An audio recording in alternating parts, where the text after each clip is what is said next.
Medusa rules. These wings, honey? Hey, Joe.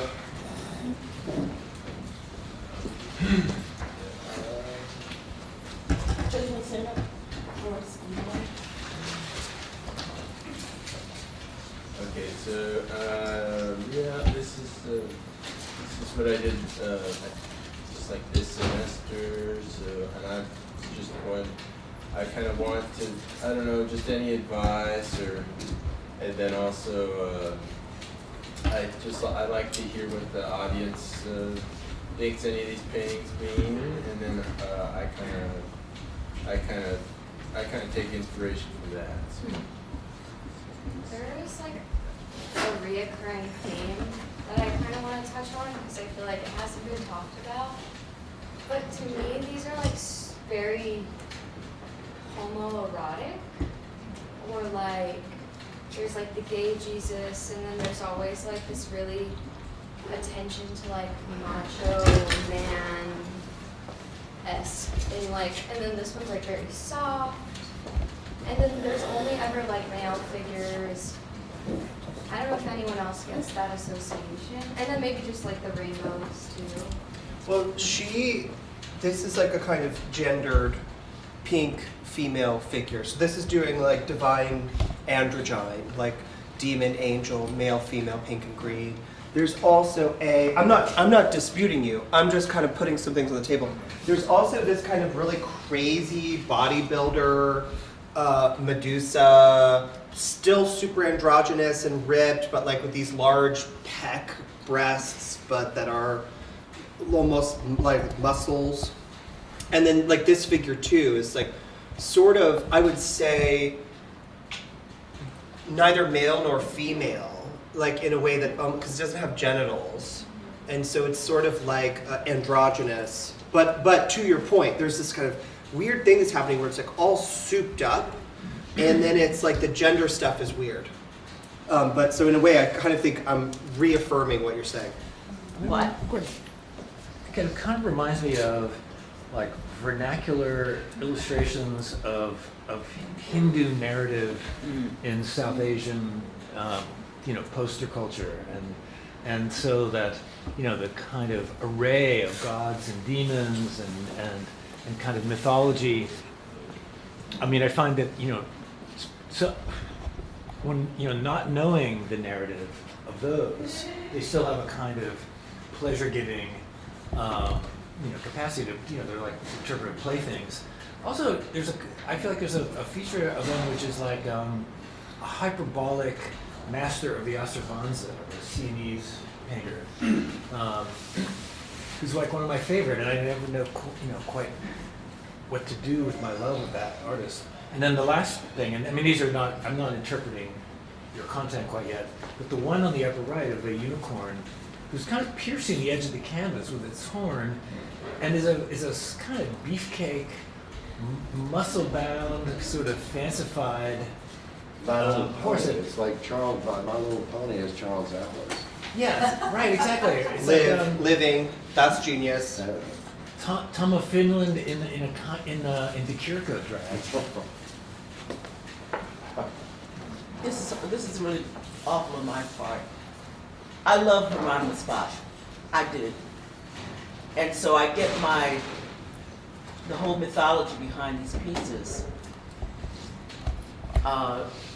Despite anything with reference to gender or not, I see that Christ figure with these things coming out of his body, and it makes me think of a prayer, basically, that the body is afflicted with this, with this coating. So it's like this affliction that is present in every single one of us in terms of a bodily context of how we relate to this garment, this garment of the body.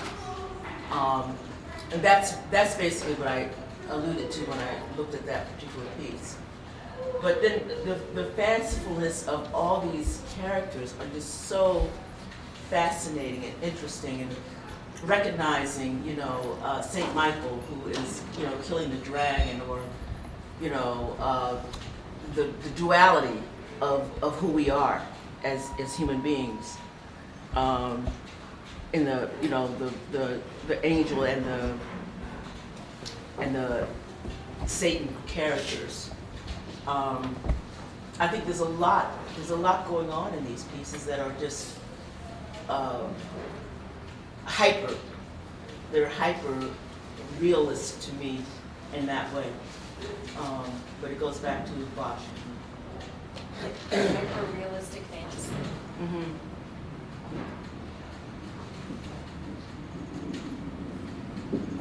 I have two quick things because, I mean, a lot of the critical matter that I have to say we've said before. So I'm cutting to the sort of footnotes. I think that the color in these new paintings is way more interesting than it used to be. And the sense of light, like that is really strange and beautiful, the green and blue wings, this whole part, you know, and just the way that the light across the passage from up to down across that painting works is really beautiful. And sometimes I've thought in the past that you had some kind of standard ways of doing that you repeat it a lot. But I feel that as things are going along now in the newer paintings, they seem much more found, or like there's kind of discoveries of that kind that make the paintings for me a lot more exciting in that way. The thing that Olitha said about duality, I think maybe that ultimately is the thing that's always been your theme. I'm just going to throw that out there for whatever good it does here.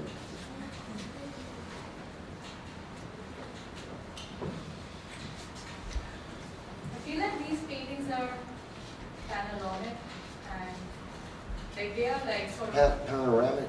panoramic. Is that what you said? Yeah. Yeah. It's like you are capturing one moment, but there's never just like one thing that happens in that one moment. There's like a billion things that happen in one exact moment. Like, I feel like these paintings are a depiction of everything that happened in just like 1 second. And in a weird way, they sort of like calm me down. Because I don't, like it's like, there's nothing that I can like sort of, like I feel like I can just keep coming back to the things that I want to look at because everything is still there. It's not like a movie. Like if I miss it, like if I'm watching it in a theater, I cannot rewind it. So it's just like, it's there. And I agree with the colors, like the yellow especially. I feel like because in the older paintings, everything was so dull and damp. And maybe it was like important to the themes of the paintings that you were making.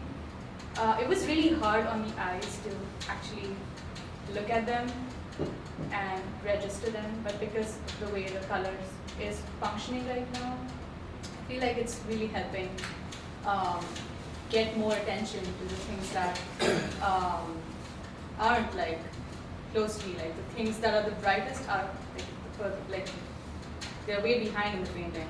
So that's like a really different way of like saying that these paintings are like unnatural. Like there's nothing, like there's no real world that looks like this, and I feel like these colors are helping you get more into that fantasy aspect of it.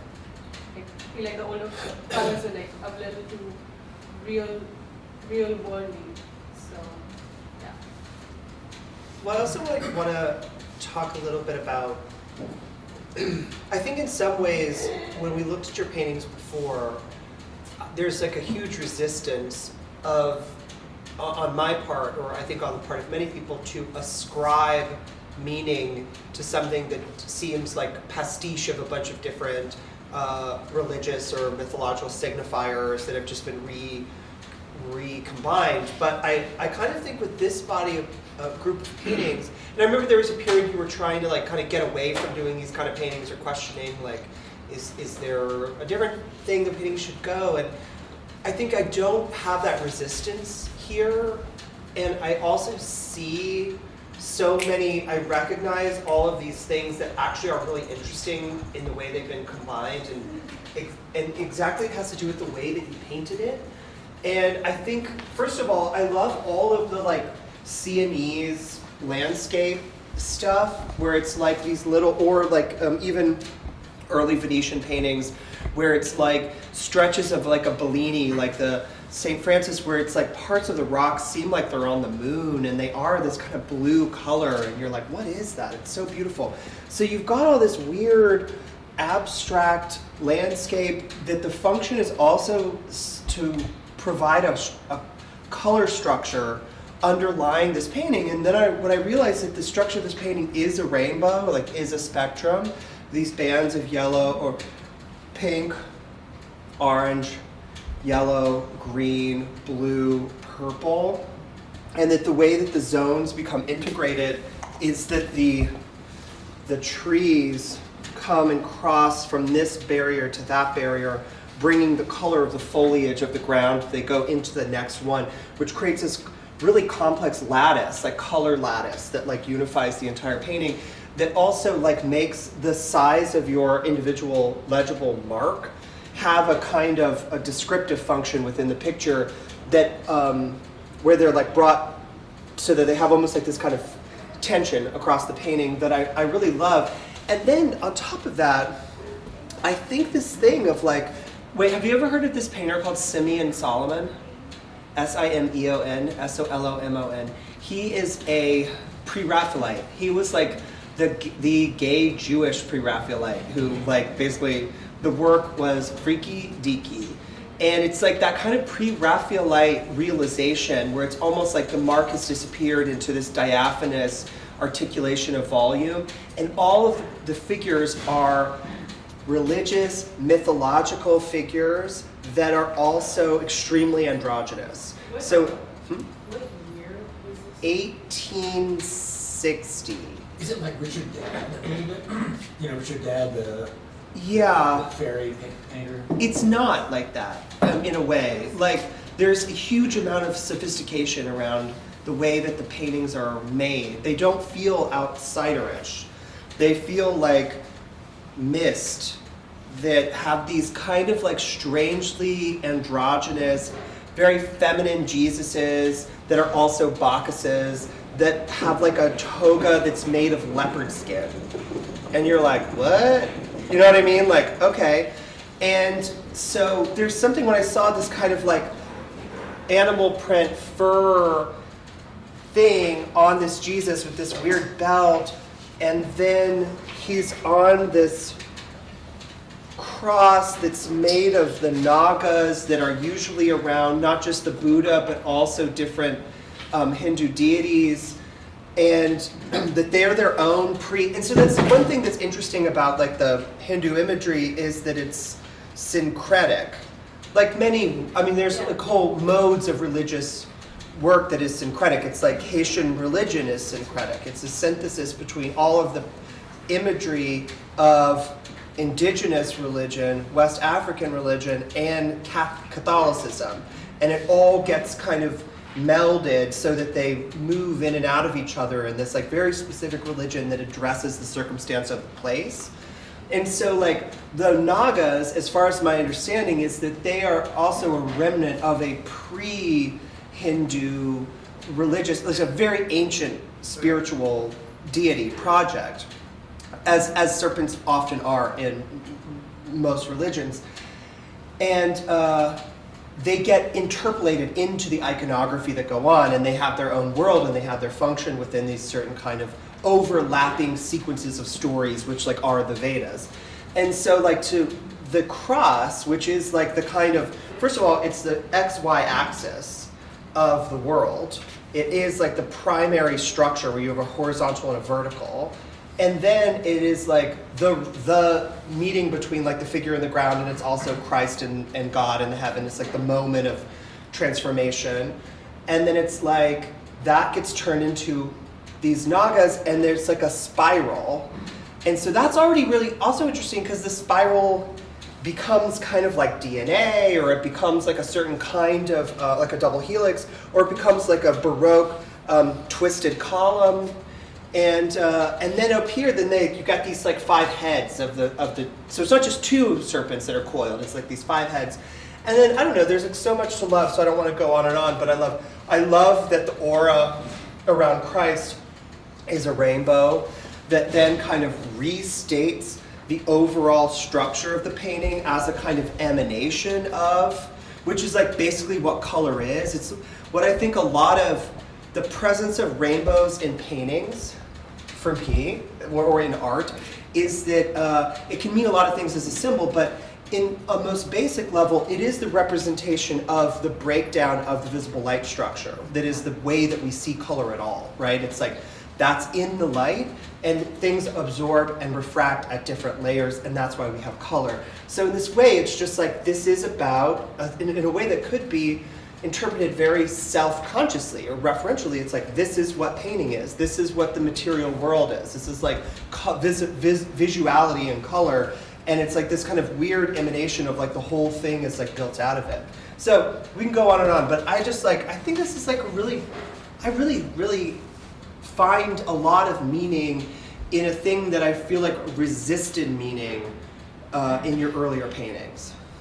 I have one quick footnote to that. Please. I think the thing you started off talking about with the patterns and the interweaving of the patterns is really, really quite incredible. I mean, if you take this motif of the like dot, dot, dot, dot, dot kind of thing, it transforms from the leaves to this, to the scales of the snakes, to the, larger blobs of the clouds, but it keeps that staccato thing going through all those transformations.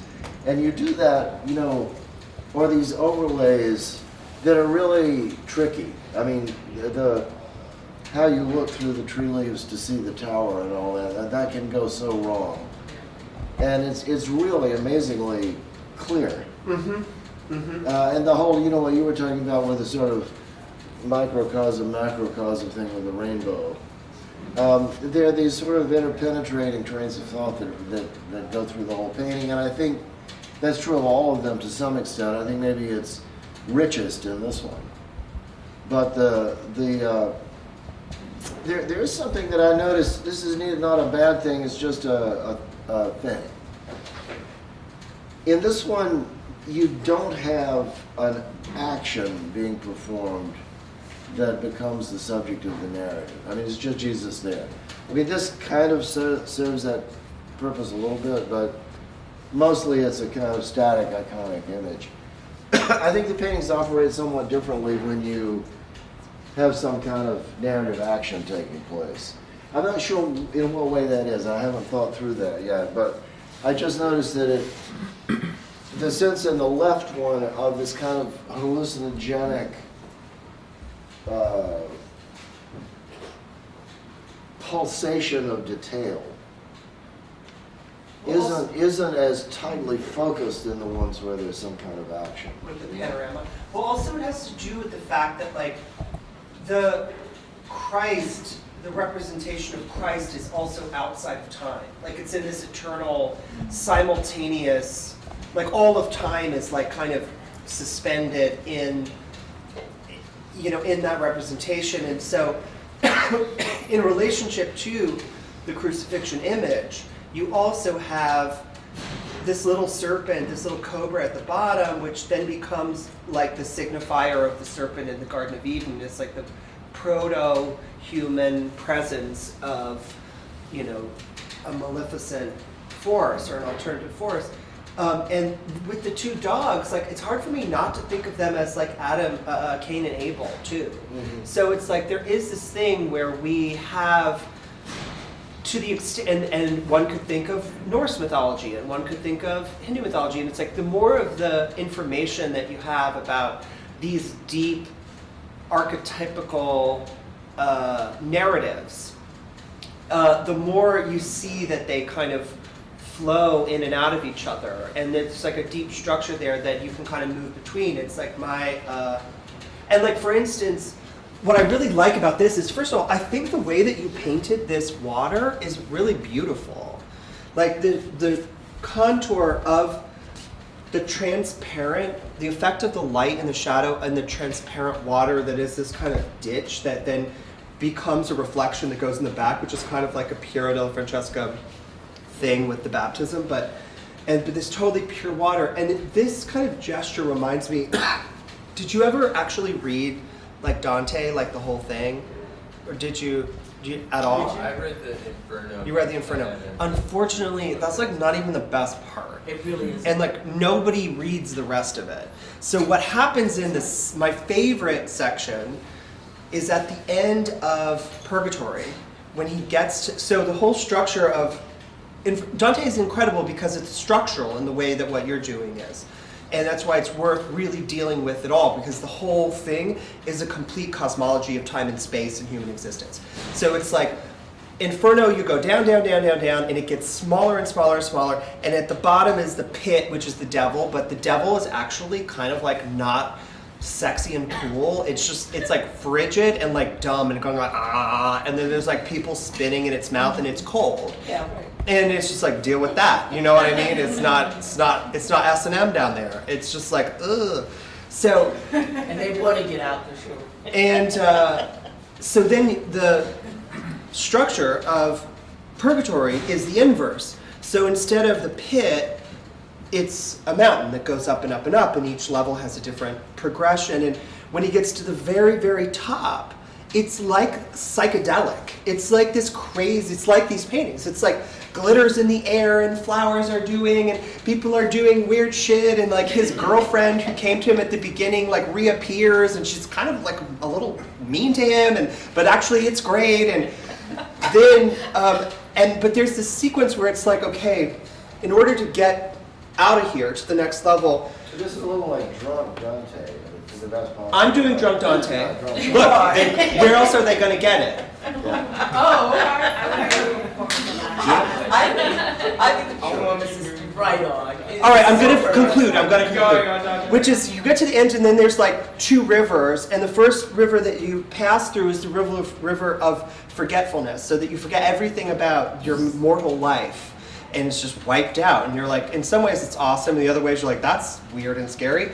And then, and because you're like, but who am I? Am I a self? And then on the other side, you go through another river, and that's like the river that like lets you remember all the good stuff. So it's kind of like really great, but it does this thing that like, there's this thing where it's like, okay, the baptism, the transformation, you go into the river and like you've come out with this like, transformed portal or whatever. So yeah, you can figure out the rest on your own. Then they start flying through outer space. Think about that.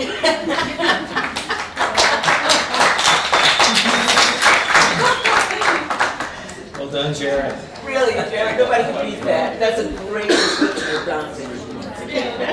I don't need to read Dante for that. That's not true. Okay, also, by the way, the last time I read Dante, which was like, I've read it a number of times, but I was on the beach, maybe having consumed some kind of mushroom for a number of weeks. So I would say that's also good. You know, it's coming back to me.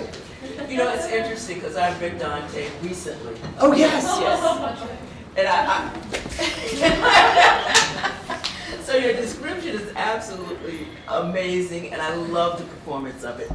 And what I often thought was how did he ever come in contact with other religions? Or was it passed through, you know, because it was really that whole period of civilizations transitioning through each other. But I knew Islam wasn't part of it, all right, even though it existed at the same time. Mm-hmm. So it always made me think of all the stories that he was writing about in this particular book and how they translated to other religions themselves. And I see that, and when I look at these paintings, there's something about them, even though they're giving me this dimensional landscape, they seem a little flat because the color comes up so vividly. You know, it really hits you in the face, and it's good. I'm not saying that that's bad. I'm just saying that it's a very interesting process that you've developed in order to maintain that intensity. So that's what I see in these particular pieces. And that's another place where the new technique is just absolutely definitive. I mean, it's night and day. Mhm. I mean, the three paintings from the center to the left are the newest ones. Mm-hmm. And they're all fairly recent, but the ones on the right side are a little bit older. But that kind of enamel-like thing that he's doing now, and the translucency of the paint, it's just so luminous, Joe, where it used to be so dark. Mm-hmm. Well, it's funny. And it lets your chromatic ideas really come out. I mean, I think they were there, but they weren't really, gelling somehow together. And now it's totally doing that. I'm trying to think out loud about like, what is the meaning of the labor? What is the labor doing? I feel like there's a kind of quality of attention that is dispersed evenly and extravagantly on every single object in it. And so in some ways the labor is a little bit like, kind of the deity. You're not only telling the story, you're conjuring, you're making this world. And so that every little thing in the world matters because that's, in God's eyes, everything matters. But the curious thing is, in terms of its address, like traditionally that kind of labor would be in the service of a collective kind of myth story, something that helps to define the group. And in this case, you have features of that, or that kind of toy with, Buddha and the Jesus, these transformational waters. But it's a kind of idiosyncratic vision that is being kind of squeezed into kind of a public address. That's a kind of curious paradox, I think. And I guess Dante was definitely like the service of Christianity. Yeah. He could do a lot of sort of payback and punishing people and Yeah, people he didn't like. You're in hell. yeah. That's in the story. Yeah, it is. That A lot of the naming poets game. are there, don't forget. Yeah. I still have a hard time. I think I resist a lot less than I used to entering into the paintings because they become so much more beautiful. But I was just thinking as you were talking, I haven't read Dante, but I read Dr. Faustus recently. The Thomas Mann or the Marlowe play? The Thomas Mann novel. Thomas Mann novel. Yeah. And that has nothing to do with anything. Just the fact that it was very long. And so I feel like, but it was a certain kind of pleasure that I don't normally have in my life because most of the things I do don't require that me to sort of invest that much time. Or if I do I listen to something as an audio book, or it's it was a certain kind of pleasure. And I think that these paintings, they're they feel long form, they take a long time to make, and so they kind of give me that kind of pleasure of something that is long form. Which I think is notable just in and of itself, without without knowing what the story is, or without really even needing to know what the story is. And I've never thought about that. Somebody your age doing something that is long form in this way, and just and I think the other side of it though is that it's a kind of I'm just kind of. For me, it's a question of the kind of attention that they have, and I both enjoy the attention and still don't exactly kind of start I see them, but I still consume them very visually. It's still very difficult for me to sort of enter into the story. When I first saw that painting, Jared, also I didn't think about Cain and Abel exactly, but I thought about. There was a show at the Met recently of early Buddhist art and sort of from paganism into Buddhism, and I read another book about Genesis. So then I was thinking about those stories and also the way that they mirror pagan stories, the Gilgamesh, the Epic of Gilgamesh. But then I kind of was I lost I lost the connection. Like they stopped, like, I feel like with stories like that, what's exciting about them is that you can keep returning to them and they still feel new and fresh. And so I feel like what I would want these things to start doing is really maybe taking the narrative more seriously than, I mean, they need to do both. And what you've done, what you've achieved with this way of painting, I think is really, really great. And now my attention's still sort of, I'm still just on the fence anyway. I'm just worrying about I have a you get what I'm speculation saying. on that same subject. Yeah. But I feel like there's In the beginning, when you were doing these, like Jarrett was describing, it was such a mashup of different things that it was hard to take any, to really spend that much interpretive energy on it. It just seemed like more or less arbitrary stuff. As they developed and the narratives have gotten, you pruned it down and the narratives have gotten more specific. There's developed, for me, a slight question about the cartooniness of some of it. I honestly don't know how I feel about this. I feel ambivalent about it, where sometimes I think that that's undermining what actually are really quite beautifully imagined narratives. That you're underselling your idea visually by the sort of,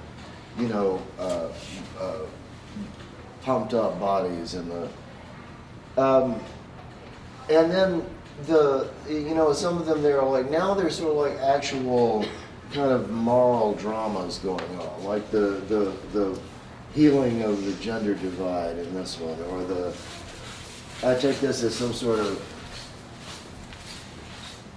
rescue scenario. I mean, that's a possible reading. I mean, this looks like an animal of some kind, but I don't know. I'm not quite sure, but I wish. I personally, this is totally subjective, wish that were the moral basis of the narrative was clearer. Is that circle there based on this, is that Islamic? No, This? yeah, that was just, I don't know, that was just totally just something just by imagination. Because sometimes I think those improvisations can get out of control, get out of your control, and start to undermine the thing. Whereas this one, the whole thing is uncharacteristically really like one idea, and Like a prayer card. Huh? Like a prayer Like a card, or prayer like card. a mandala. tarot or Yeah. something.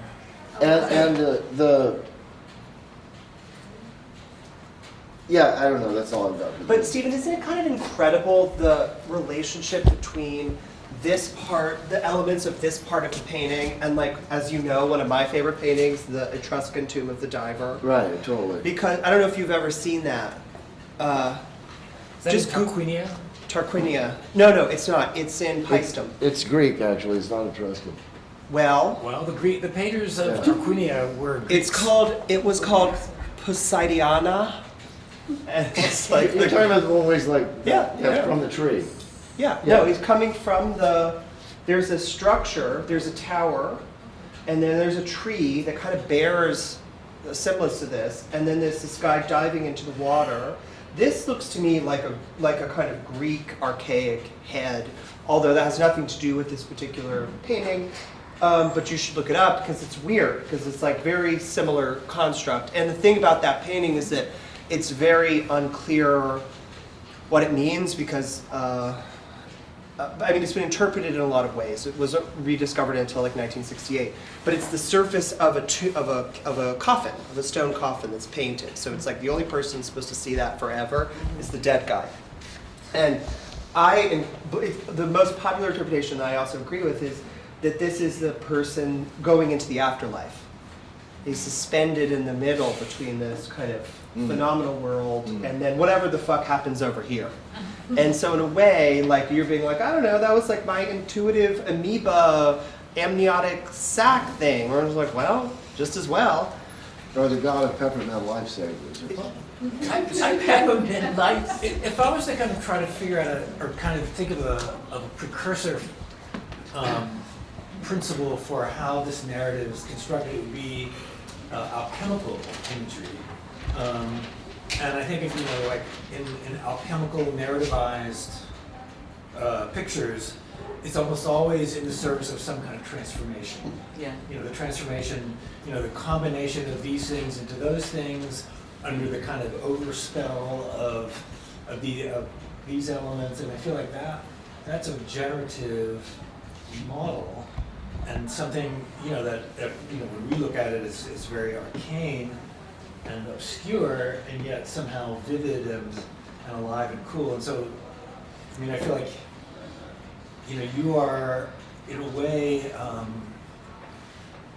making very kind of private associative content into public art, and that's a kind of interesting challenge. I like that. Yeah. I think. The thing is, what you said, the transformational alchemical thing, Right.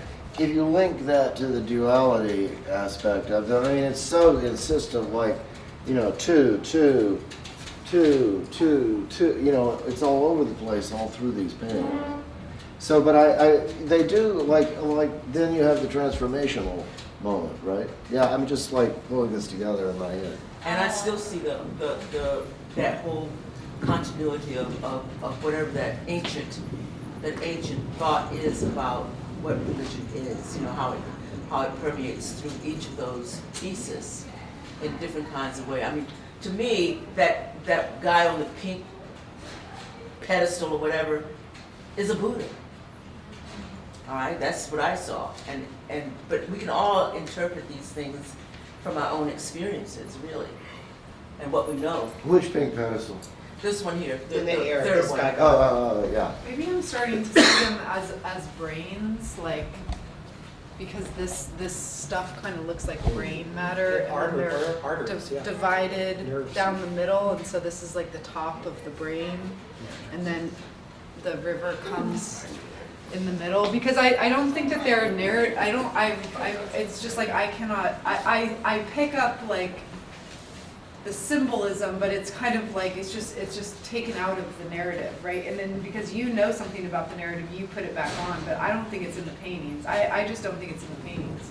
I feel like they're much more a kind of like forever now kind of like snap like Well, maybe except for that one, where there's a clear progression from one state to another through a passage. But also I think True. that the stories are already, the paintings that we think about, like the Sienese show at the Met right now, is like you need to know the story to understand, and it is predicated on the idea that you know it before you can attribute it. That's like most art. And I think in some ways it's more interesting to think about how the painting is permeated already with this kind of information that we have. And I think in some ways that's why I'm not bothered by the parts of it that I'm like, well, you actually just don't know very much about Mesopotamian mythology, because it's sort of like the little fragments of it, it's almost like a kaleidoscope. To me, the most important thing you could do to advance this work is very, very serious reading of this stuff, because I think that you reading it, getting ideas, and then finding the visual interpretation, making your own connections, the more that you do that and integrate it into your own thing, the less it'll feel just like pastiche-y, random stuff, because it all does go together. Look, the relationship between the Christ narrative and the Osiris-Isis narrative is the same story, basically. Yeah.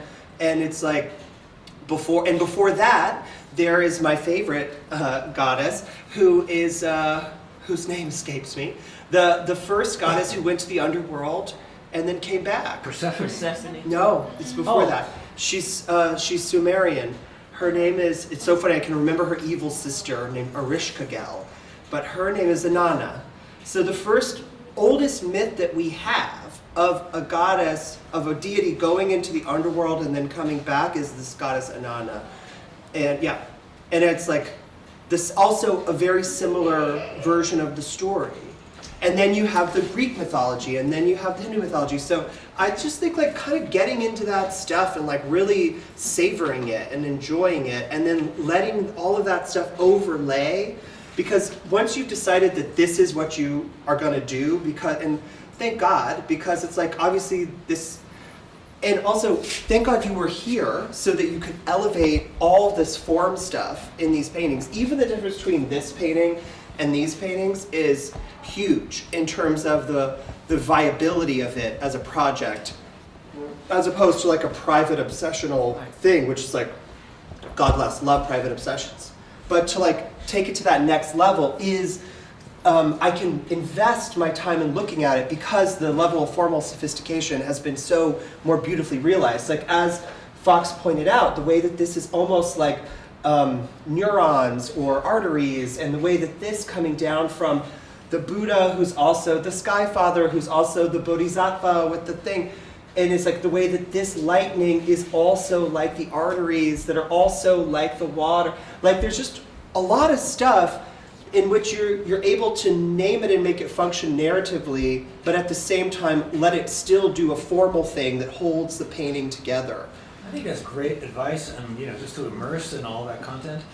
And I think that there's a, and then from that, I feel like you are, you have this sort of promiscuous signifier in which you can kind of riff on and play with and say, oh, wouldn't it be fucked up to have, this thing combined with that one through the agent of this thing, and I think maybe like Matthew Bliney is someone who kind of does that, or I just saw the film Annihilation, where there's this kind of playing with all the kind of tropes of a variety of traditions kind of put together in a way that just makes this kind of cool fucked up new thing.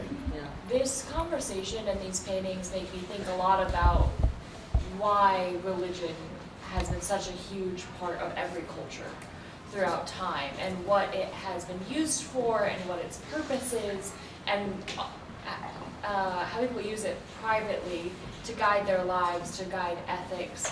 I grew up in the South, and when I told people I was atheist and came from kind of an atheist family, they would ask me this question of like, how do you know not to murder people?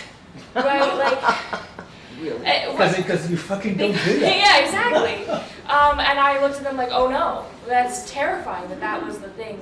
Is that what's stopping you? That God said it's bad? Because God told you it's bad, that's the reason to not do it? Exactly, that's horrifying. So when I look at these, and that because of the religious symbolism being used and used really intentionally, I started thinking like, okay, what are the ethics that these teach? What are the ethics of these worlds? Not that they want to tell us, but in their own inner worlds. And I don't really have an answer for that. Maybe I'm connecting it to that interconnected subjectivity you were talking about. That maybe then the message becomes, in our modern world, our ethics are extremely subjective and personal, and we all get to read it however we want, and these interpretations don't even touch each other. Maybe that's part of the content, but I definitely, it gets worrying, but I think in a good way. Well, I think the ethics could emerge. I don't think these paintings are so much concerned with that, except maybe in the sense that David was talking about, where everything gets equal attention because everything is equal in God's eye.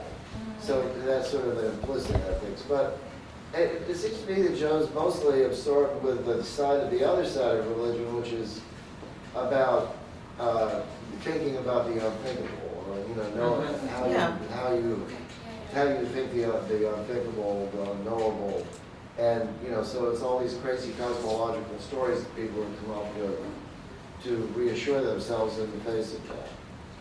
I mean, the sort of mystical side of religion rather than the moral, ethical side. Yeah, I don't think it's also predicated on this belief in God either. I think God is an unknowable essence, and I do think that what we're looking at is this iteration of how human beings fit within the context of that, world, that genesis of the world, and what it is that we do to each other, to be honest. And how do we But I think one last thing, guys, before we go, I think he's having an argument with himself. Yeah, that's a good one. And also, Joe, before we don't go yet, people, next time, it's very important that you have a statement in which you present your ideas about these paintings, because this is the third time you passed that off. So it's time to, let us hear it, okay? I like the wizard, by the way. Yeah.